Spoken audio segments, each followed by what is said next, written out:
Good morning, everyone. This is Ranger Jake here in Yellowstone National Park, and today we are filming down at Norris Geyser Basin. And if you notice what I'm wearing, I got a winter hat on and a big winter coat. It's actually pretty cold today.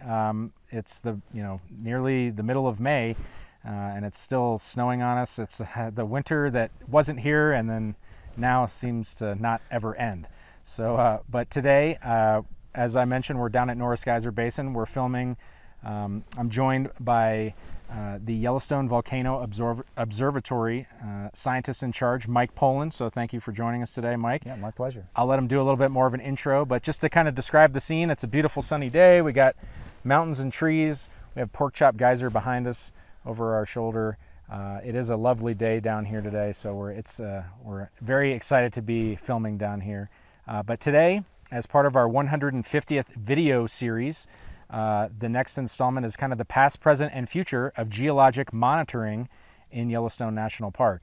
And so with that, I'm going to go ahead and turn it over to Mike. I'll jump behind the camera, and hopefully we'll have a little bit of a conversation about what that's looked like over the past 150 years. All right, thanks for joining us. Thanks, Jake. Well, hi, everybody. I'm Mike Poland. I'm a geophysicist with the U.S. Geological Survey, and right now my assignment is also as scientist in charge of the Yellowstone Volcano Observatory. I've really been into volcanoes for a long time. This is really a dream posting for me. And I think I got into volcanoes sort of when Mount St. Helens erupted in 1980. That really spurred the imagination and the interest. And then, sort of learning about volcanoes from there, exploring volcanoes in the Cascades in Northern California, and then getting to get the job I really wanted at the Cascades Volcano Observatory in 2002. In fact, I was there when Mount St. Helens started to erupt again in 2004. Small-scale eruption that I got to participate in. After my time there, I moved to the Hawaiian Volcano Observatory, and I was posted there for 10 years, and then moved back to the Cascades, and then got this job working in Yellowstone.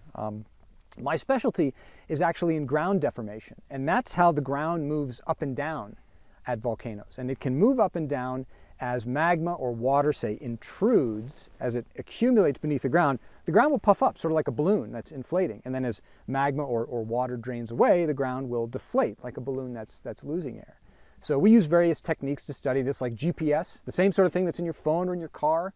We deploy those special sensors on the ground, cement them into the ground, and that allows us to see how that area is moving over time. We can see the ground going up or down, or moving laterally from side to side. So that's I think just incredibly exciting stuff that the ground moves like that. I think is sort of mind-boggling. And then we can get back to where magma or water or faulting is happening beneath the ground using those data. So first, I guess I wanted to mention a bit about what the Yellowstone Volcano Observatory is. It's not a facility. A lot of people, when they think observatory, they think of a building. We don't have a building for YVO. We're more of a virtual observatory. We put all of our information online. And one of the neat things about YVO is that it's a consortium. It's not just the USGS. It's actually 9 different institutions that make up the Yellowstone Volcano Observatory. Certainly the USGS and Yellowstone National Park are primary partners. There's also the University of Utah. That does all the seismic monitoring, earthquake activity in Yellowstone. There's a group called UNAVCO that's based out of Boulder, Colorado. They monitor ground deformation throughout the United States and beyond. We also have the state geologic surveys of Idaho and Montana and Wyoming. They participate in the Yellowstone Volcano Observatory, and the University of Wyoming and Montana State University. So there's a lot of expertise in YVO. We all contribute to trying to better understand how Yellowstone works and trying to understand the hazards as well, and communicating that hazard information to the public. Yellowstone, I think the word that I would choose to describe it in terms of geologic activity is it's dynamic. It's always changing, and that's one of the things I find so compelling about this place, is that you never quite know what you're going to see on a given day. Every time you come here, it's different. Geysers are going off or going quiet. The landscape changes in really noticeable ways, and I find that just an incredibly interesting aspect of working here. This sort of change has been known since Yellowstone was first explored. People were feeling earthquakes in the 1870s when Yellowstone was being mapped. And of course, before then, indigenous people knew that there was all kinds of geologic activity happening in this area. In fact, there were rumors of a volcano somewhere in the Yellowstone area, the headwaters of the Yellowstone River, from the early 1800s that came from indigenous people. So the geologic activity here has long been known and appreciated.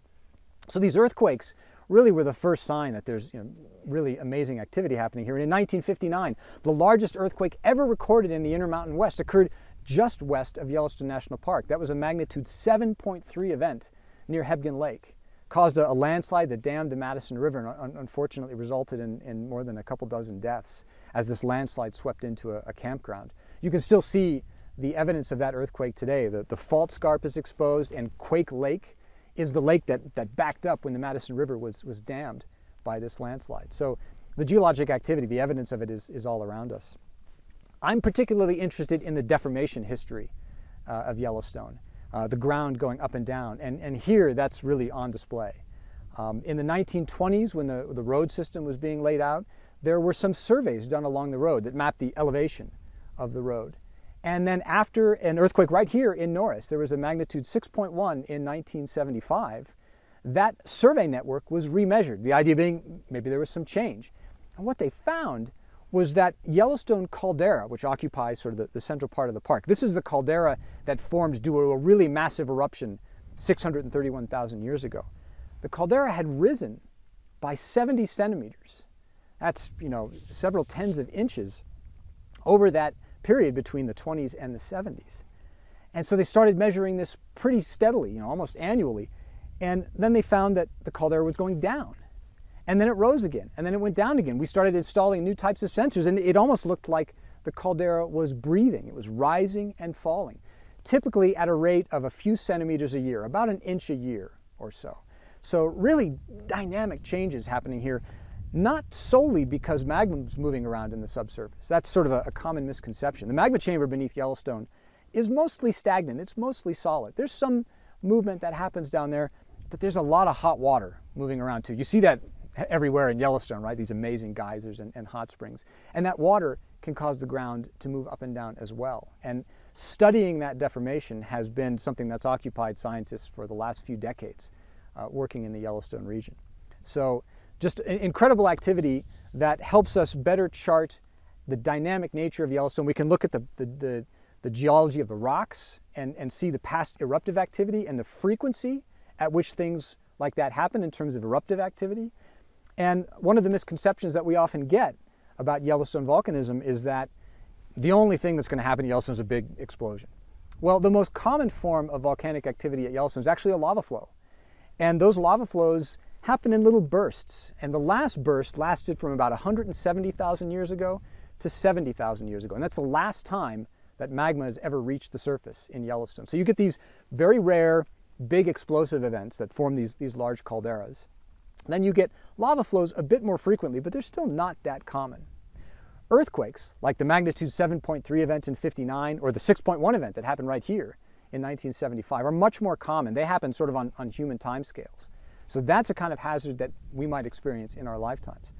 And another underappreciated hazard, which is also on display here at Yellowstone, are hydrothermal explosions. And I'm standing next to a really amazing example of that, Pork Chop Geyser. You can see behind me that really wonderful blue pool of water. And then there's all those rocks that are sort of arrayed around that pool.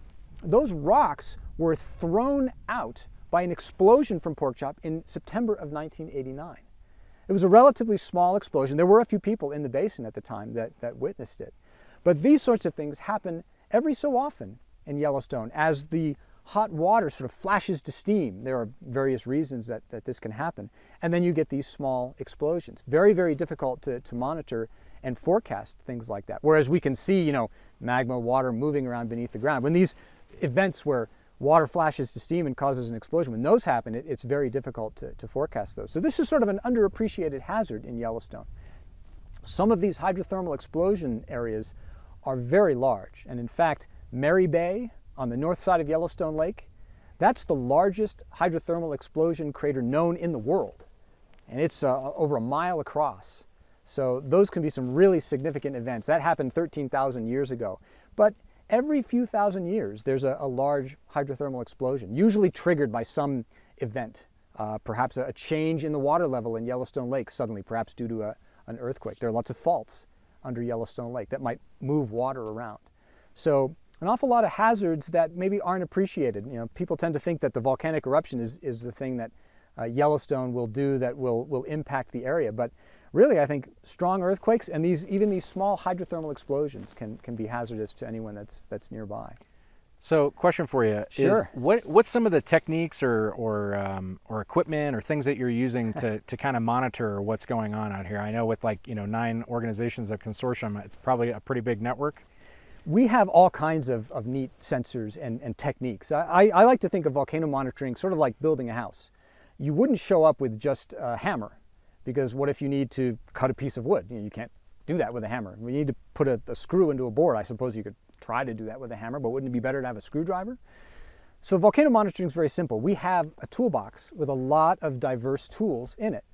So we monitor seismic activity, looking at small earthquakes that occur throughout the region. And in fact, Yellowstone is one of the most seismically active areas in the country. We typically see 1,500 to 2,500 earthquakes per year on average. And of course, we can go a little higher, a little lower than that.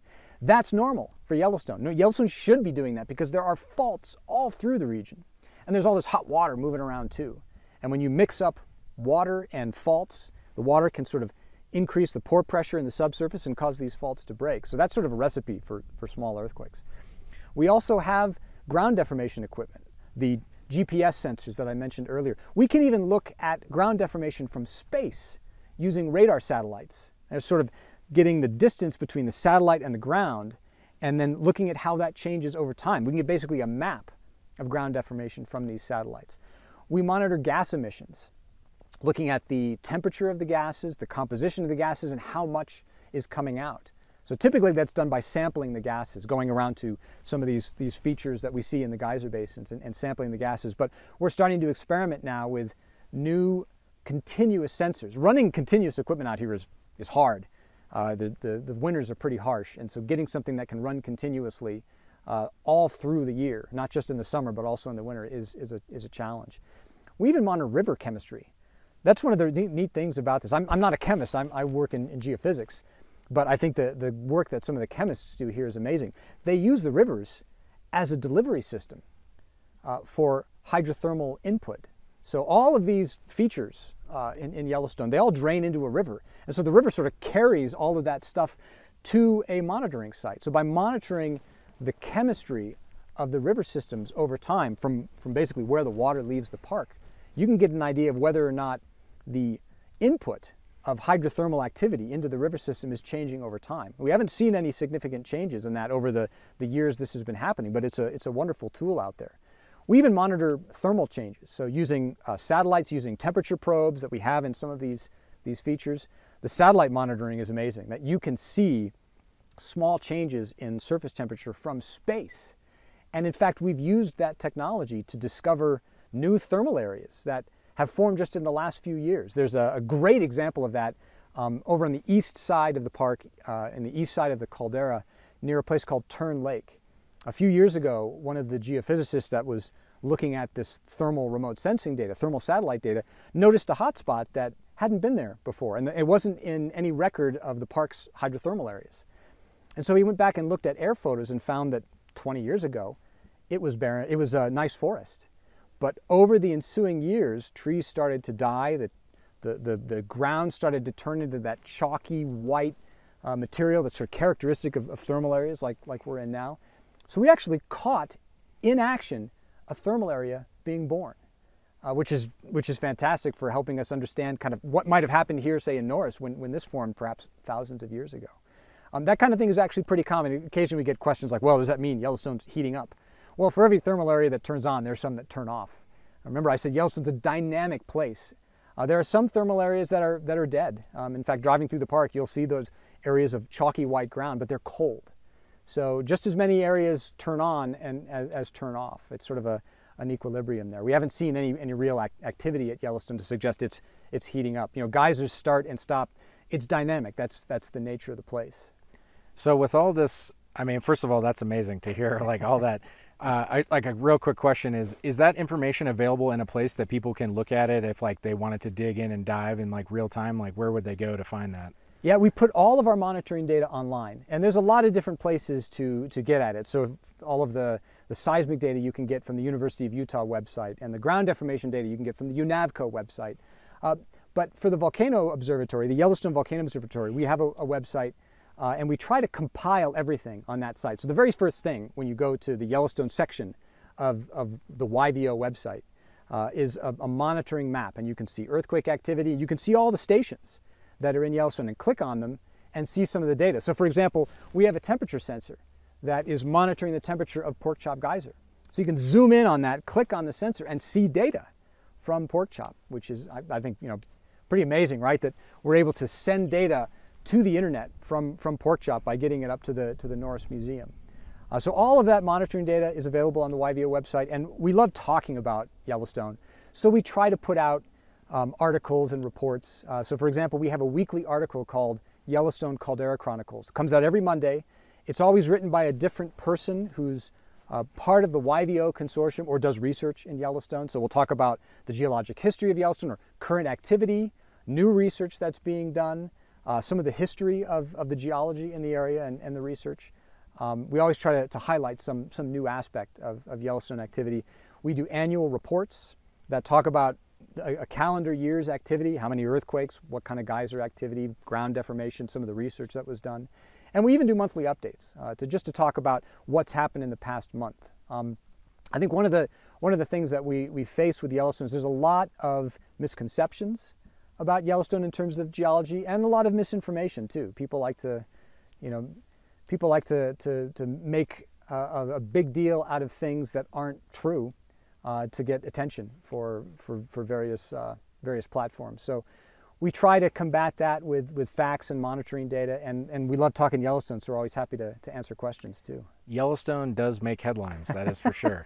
Well, so I thought that was a short question. I think the longer question that I'm curious is, all of this data, everything that we're studying, are there any kind of practical uses that, people that are watching this video, that they, what questions are we trying to answer? What problems are we trying to solve by studying things out here? Like what, I know there's science for science sake, but then I'm guessing there has to be some practical applications that, people might be interested in hearing about. Yeah, so some of them are very simple, like why does Steamboat Geyser go through phases of lots of eruptions and then phases of no eruptions at all? Steamboat is the tallest geyser in the world. We're in a period now where it's more active. It's been erupting every few weeks. It seems to be sort of waning in activity right now. So I'm not worried about this, but it's sort of a sad thing to think that maybe Steamboat's activity will go back to this maybe only one eruption every few years, since it's been putting on a show since 2018. Why does it do that? Well, we don't really know. We don't know why some geysers like Old Faithful are extremely regular and others are much more irregular. We can't forecast their eruptions. But with Steamboat putting on a show right now, it provides an opportunity to study that activity, to deploy sensors around it. We've deployed seismic sensors around it that help us see beneath the ground to look at the plumbing system of the geyser. And there's even a group from Boise State University that's come out and looked at the sound that Steamboat makes with different frequencies, more than we can hear. And that allows them to be able to say something about the dynamics of the eruptions, because Steamboat will go from water shooting out to steam, sometimes back to water, back to steam. So we can say something about the dynamics of the eruptions. So there's sort of a practical nature of, can we better understand how geysers work? But there also is a hazards component. We have a very strong monitoring network for looking at earthquake activity, ground deformation. Occasionally people like to say, well, Yellowstone could erupt tomorrow, with volcanic eruption. No, it couldn't. I feel pretty comfortable saying that, because volcanoes give signs. The ground would bulge in a really obvious way, more than the sort of inch-a-year breathing that it's always doing. The caldera right now is subsiding by about an inch a year, 2 or 3 centimeters a year. It has been doing that since 2015. How much would it bulge if, I'm just curious myself, are we thinking like feet or? Oh, feet, yeah. I mean, over a short period of time. There are other caldera systems that have similarities to Yellowstone in other parts of the world that deform by tens of feet. There's one in Italy that has gone up by many feet over just a few years, and it hasn't erupted yet. It will at some point in the future. But these changes are driven not only by magma moving around, but also by water moving around. And we can see that in places like Norris, where the ground rises and falls with some regularity. So we would see a dramatic increase in earthquake activity, felt earthquakes as well. Dramatic increases. And occasionally when people say, well, you wouldn't tell anyone that it's happening. Well, baloney, of course we would tell people, goodness. But we wouldn't need to. I mean, for goodness sake, the sorts of changes that would be happening, the people that live and work here would know about them. I mean, it's just not something that could be ignored. I promise, as the social media manager of Yellowstone, who lives in Yellowstone, if we see that, I will let everybody know. I promise. Yeah, it would be really, really dramatic. Yeah. But we have this great set of monitoring tools that are in place to detect just this sort of thing. The thing that I think is an area where we still need to grow is explosions like happened at Pork Chop. There were some precursors to that, and it was observed over years that Pork Chop Geyser it was a nice pool. It looked like a pork chop. The pool drained, it turned into a jet, and then slightly before the eruption happened, the jet was constricted. So clearly something happened to constrict the outlet for what had become a geyser, and that caused pressure to build up, and boom. Were there other precursors? Well, we did not have instrumentation that was close enough to see it. So one of the plans that the Yellowstone Volcano Observatory has for the future, we're putting out a monitoring plan actually in the next few weeks that will cover the next 10 years or so, is to put more effort into monitoring the geyser basins. Now, traditionally we've avoided putting stations in the geyser basins, seismic stations, deformation stations, because these are noisy areas, right? Geysers going off, that creates a lot of seismic noise. And if you're looking for earthquakes that are happening in the region around here, small earthquakes, magnitude 1, magnitude 0 in some cases. It's a logarithmic scale, so you can give it negative magnitude earthquakes. If you want to see those small events, you don't want to have a station next to a geyser or a hot pool because it's thumping away and you don't hear the earthquakes that might be small and happening in other places. So we've been avoiding those spots traditionally. That doesn't help us, though, to see what's happening beneath the ground in these hydrothermal areas and possibly forecasting small explosions that could be hazardous to people that are nearby. So that's one of our priorities for the next few years, is to better understand the hazards and the potential precursors to small hydrothermal explosions that might happen in the geyser basins. So all of that is very interesting, and all the science. And for one last question, I'm just curious, as someone who gets to spend a lot of time and study this area, is there something more personal? Like, do you have a favorite geyser? Do you have a favorite area, or just something that stands out to you that you'd like to share with folks for any particular reason? Well, I get asked this question a lot, like your favorite geyser, and man, it's like, what's your favorite child, right? I mean, it's like, that's a tough one. I love Norris. I spend a lot of my time here. We've got this temperature sensor network that communicates temperatures. Like, you can see steamboat geyser temperatures and see when eruptions happen based on this network. I love being here and working on that network and talking to people that I meet on the boardwalks about this sort of thing. I'm really happy here at Norris. There's a lot of other places that I love exploring too.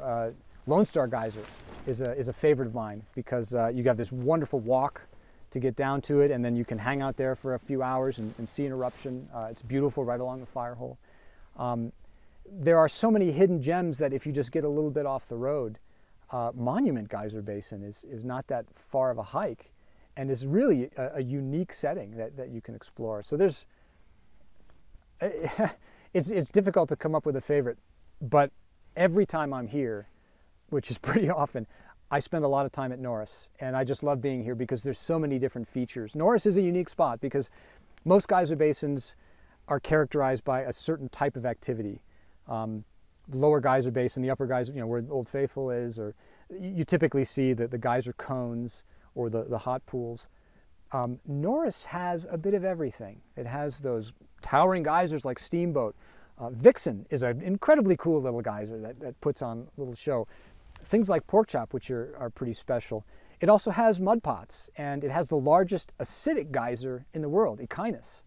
So I think Norris, for variety, pretty special. I never miss a chance to spend time at Norris. All right.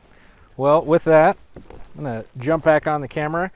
I want to thank everyone for watching this video with us today, and I want to thank Mike for joining us and sharing his expertise with us. It's always a blast to get to talk to the people who are in the field and learning all the new information. So with that, we will continue the 150th virtual video series throughout the summer. We're hoping to do 2 a month. So thanks again. Thank you for your support of Yellowstone National Park, and we'll see you later. Take care, everyone.